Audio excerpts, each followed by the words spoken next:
ತಿರುಪತಿಯ ಲಡ್ಡು ಮುದ್ದು ಅದೆಷ್ಟು ಚೆನ್ನಾಗಿತ್ತು ಅಲ್ವಾ. ಆದರೆ ಇತ್ತೀಚೆಗೆ ಅದರ ಟೇಸ್ಟ್ ಕೆಟ್ಟೋಯ್ತು ಅಂತ ಅನಿಸೋಲ್ವಾ. ನಿಜ ರೀ, ತಿಮ್ಮಪ್ಪನ ಲಡ್ಡು ತಿಂದಿರೋ ಎಲ್ರಿಗೂ ಈ ರೀತಿ ಅನಿಸೋದು ಸಹಜವೇ. ಇದೀಗ ಅದಕ್ಕೆ ಆಂಧ್ರದ ಮುಖ್ಯಮಂತ್ರಿ ಚಂದ್ರಬಾಬು ನಾಯ್ಡು ಮಾಡಿರೋ ಆರೋಪ ಕೇಳಿದರೆ ಓ, ಇದರಿಂದಲೇ ರುಚಿ ಕಡಿಮೆ ಆಗಿರಬಹುದೇನೋ ಅನಿಸುತ್ತೆ. ಹಿಂದಿನ ಜಗನ್ ಸರ್ಕಾರ ಇದ್ದಾಗ ಲಡ್ಡು ತಯಾರಿಕೆಗೆ ಪ್ರಾಣಿಗಳ ಕೊಬ್ಬು ಬಳಸ್ತಿದ್ರು ಅಂತ ಮಾಡಿರೋ ಆರೋಪ ಅಂತಿಂಥದ್ದಲ್ಲ. ಇದು ಕೋಟ್ಯಾಂತರ ಭಕ್ತರ ಮನಸ್ಸಿಗೆ ಘಾಸಿಯಾಗೋ ವಿಚಾರ. ತಿರುಪತಿ ತಿಮ್ಮಪ್ಪ ಅಂದರೆ ಏನು, ಆತನ ಪ್ರಸಾದಕ್ಕೆ ಪ್ರಾಣಿಗಳ ಕೊಬ್ಬು ಬಳಸಲಾಗುತ್ತೆ ಅಂದರೆ ಏನು? ಇದೆಂಥ ಅಪಚಾರ, ಇದೆಂಥ ಅನಾಚಾರ. ಎಲ್ಲದರಲ್ಲೂ ಕಲಬೆರಕೆ ನೋಡ್ತಿದ್ದ ಜನರಿಗೆ ತಿಮ್ಮಪ್ಪನ ಪ್ರಸಾದದಲ್ಲೂ ಈ ರೀತಿ ಮಾಡಲಾಗಿದೆ ಅನ್ನೋದನ್ನು ಕೇಳಿ ಶಾಕ್ ಆಗಿದೆ.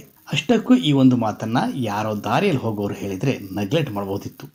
ಆದರೆ ಹೇಳಿರೋದಾದರೂ ಯಾರು? ಆ ರಾಜ್ಯದ ಮುಖ್ಯಮಂತ್ರಿಯೇ. ಇದನ್ನು ನಂಬಬೇಕೋ ಬಿಡಬೇಕೋ ಅನ್ನೋ ಗೊಂದಲ ಭಕ್ತರನ್ನು ಕಾಡ್ತಿದೆ.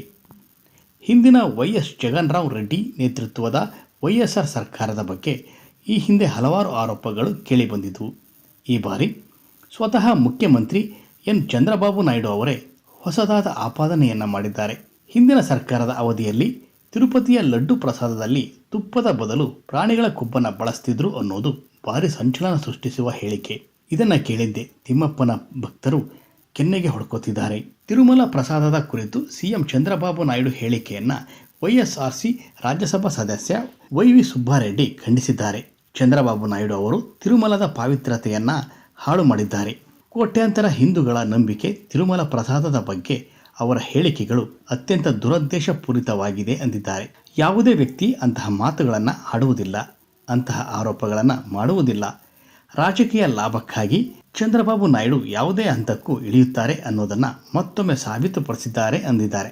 ಭಕ್ತರ ನಂಬಿಕೆಯನ್ನು ಬಲಪಡಿಸಲು ನಾನು ನನ್ನ ಕುಟುಂಬದೊಂದಿಗೆ ತಿರುಮಲ ಪ್ರಸಾದದ ಬಗ್ಗೆ ಸರ್ವೇಶ್ವರನ ಮುಂದೆ ಪ್ರಮಾಣ ಮಾಡಲು ಸಿದ್ಧನಿದ್ದೇನೆ. ಚಂದ್ರಬಾಬು ನಾಯ್ಡು ತಮ್ಮ ಕುಟುಂಬದೊಂದಿಗೆ ಅದೇ ರೀತಿ ಮಾಡಲು ಸಿದ್ಧರಿದ್ದಾರಾ ಅಂತ ಪ್ರಶ್ನೆ ಮಾಡಿದ್ದಾರೆ. ಸಾಮಾನ್ಯವಾಗಿ ತಿರುಮಲ ಲಡ್ಡು ಪ್ರಸಾದಕ್ಕೆ ಶುದ್ಧ ಹಸುವಿನ ತುಪ್ಪ ಬಳಸಬೇಕು. ಆದರೆ ಪ್ರಸಾದದಲ್ಲಿ ಪ್ರಾಣಿಗಳ ಕೊಬ್ಬನ್ನು ಬಳಸುವ ಮೂಲಕ ವೆಂಕಟೇಶ್ವರ ಸ್ವಾಮಿಗೆ ಅಪಮಾನ ಮಾಡಿದ್ದಾರೆ ಎನ್ನಲಾಗ್ತಿದೆ. ಅಷ್ಟಕ್ಕೂ ಇದೆಲ್ಲ ಕೇಳ್ತಾ ಬರ್ತಿರೋದ್ರಿಂದ ಇದರ ಜೊತೆಗೆ ಮತ್ತೊಂದು ವಿಚಾರ ಅಂದರೆ ಈ ಹಿಂದೆ ಲಡ್ಡುವಿಗೆ ನಮ್ಮ ರಾಜ್ಯದ KMF ತುಪ್ಪವನ್ನು ಬಳಸಲಾಗ್ತಿತ್ತು. ಆದರೆ 2 ವರ್ಷದಿಂದ TTD KMFನಿಂದ ತುಪ್ಪ ಖರೀದಿ ಮಾಡೋದನ್ನು ಬಿಟ್ಟಿತ್ತು. ಇದರಿಂದ ಲಡ್ಡುವಿನಲ್ಲಿದ್ದ ರುಚಿಯಲ್ಲಿ ವ್ಯತ್ಯಾಸ ಆಗಿದೆ. ಇದೀಗ ಇದನ್ನು ಮನಗಂಡ ಬಳಿಕ ಮತ್ತೆ ನಂದಿನ ತುಪ್ಪವನ್ನು TTD ಖರೀದಿ ಮಾಡ್ತಾ ಇದೆ. ಆದರೆ ಇದೀಗ ಚಂದ್ರಬಾಬು ನಾಯ್ಡು ಮಾಡಿರೋ ಆರೋಪ ಭಕ್ತರನ್ನು ಕಂಗೆಡಿಸಿದೆ. ನಿಜಕ್ಕೂ ನಾವು ಪ್ರಾಣಿಗಳ ಕೊಬ್ಬಿನಿಂದ ಮಾಡಿದ್ದ ಲಡ್ಡುವನ್ನು ತಿಂದಿದ್ದೇವಾ ಅಂತ ನೊಂದುಕೊಳ್ತಿದ್ದಾರೆ.